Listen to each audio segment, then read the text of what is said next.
الحجر، حجر جس کو حتیم بھی کہا جاتا ہے، ایک ہلال کی شکل کا 3 میٹر چوڑا علاقہ ہے جو خانہ کعبہ کی شمال مغربی دیوار سے ملحق ہے، جو کہ اصل میں کعبہ کے حصے سے ہے، لیکن کعبہ کی تعمیر نو کے وقت اسے خانہ کعبہ میں شامل نہیں کیا گیا تھا۔ حجر کا رقبہ سنگ مرمر سے بنی نیم گول چھوٹی دیوار سے گھرا ہوا ہے۔ اگرچہ حجر کی دیوار خانہ کعبہ کی دیوار سے سیدھے جڑی ہوئی نہیں ہے، لیکن اسے خانہ کعبہ کا حصہ سمجھا جاتا ہے، اس لیے ہمیں اپنے طواف میں حجر کو شامل کرنا چاہیے۔ بہت سے احادیث میں مذکور ہے کہ جو شخص حجر میں داخل ہوا، یوں سمجھو وہ بیت اللہ میں داخل ہوا۔ سنن نسائی کی حدیث ہے کہ سیدہ عائشہ رضی اللہ عنہا نے فرمایا، میری خواہش تھی کہ میں بیت اللہ میں داخل ہو کر نماز پڑھوں۔ رسول اللہ صلی اللہ علیہ وسلم نے میرا ہاتھ پکڑ کر مجھے حجر میں داخل فرما دیا اور فرمایا، بیت اللہ میں داخل ہونے کا ارادہ ہو تو یہیں نماز پڑھ لو، کیونکہ یہ بھی تو بیت اللہ کا حصہ ہے، لیکن تیری قوم قریش نے تعمیر کے وقت عمارت چھوٹی کر دی تھی۔ سنن نسائی کی ایک اور حدیث ہے کہ سیدہ عائشہ رضی اللہ عنہا روایت کرتے ہیں کہ میں نے گزارش کی، اللہ کے رسول، میں بھی کعبہ میں داخل ہونا چاہتی ہوں۔ رسول اللہ صلی اللہ علیہ وسلم نے فرمایا، حجر میں داخل ہو جاؤ، یہ بیت اللہ ہی کا حصہ ہے۔ اس لیے حجر طواف کے اس حکم کے تحت داخل ہے جہاں اللہ تعالیٰ قرآن میں سورہ حج آیت نمبر 29 میں فرماتا ہے، اور اللہ کے قدیم گھر کا طواف کریں۔ لہٰذا اس کا طواف بھی ضروری ہے۔ اگر کوئی شخص اس کو طواف میں شامل نہ کرے تو اس کا طواف صحیح نہیں ہوگا۔ حجر وہ جگہ ہے جہاں ابراہیم علیہ السلام نے اپنی زوجہ محترمہ ہاجرہ علیہ السلام اور اپنے بیٹے اسماعیل علیہ السلام کو مکے میں چھوڑتے وقت ٹھہرایا تھا، اور ہاجرہ علیہ السلام سے کہا تھا کہ یہاں ایک چھپڑ سا بنا لے۔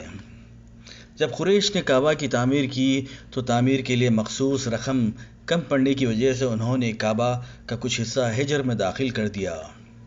پھر جب حضرت عبداللہ بن زبیر رضی اللہ عنہما نے مکہ مکرمہ میں اقتدار حاصل کیا اور کعبہ کی تعمیر نو کی تو انہوں نے اس حصے کو دوبارہ کعبہ میں داخل کر دیا، لیکن ابن زبیر کی شہادت کے بعد حجاج نے پھر وہ حصہ حجر میں داخل کر دیا اور قریشی بنیاد ہی پر دیوار تعمیر کر دی، اور اب تک کعبہ اسی طرح ہے۔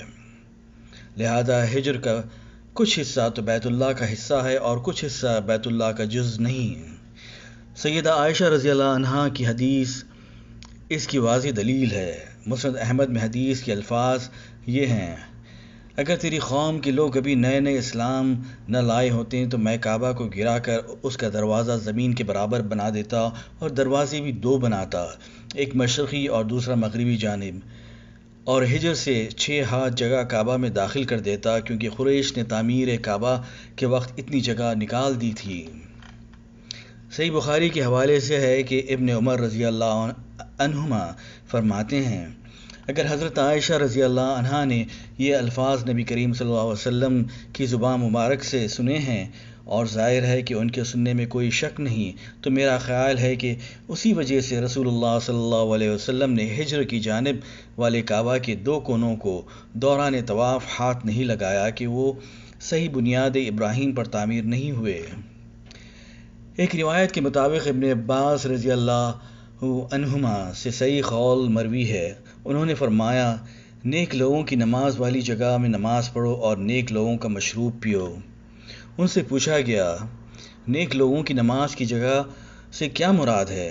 فرمایا، کعبہ کے پر نالے کے نیچے۔ پوچھا گیا، نیکوں کا مشروب کیا ہے؟ فرمایا، زمزم کا پانی۔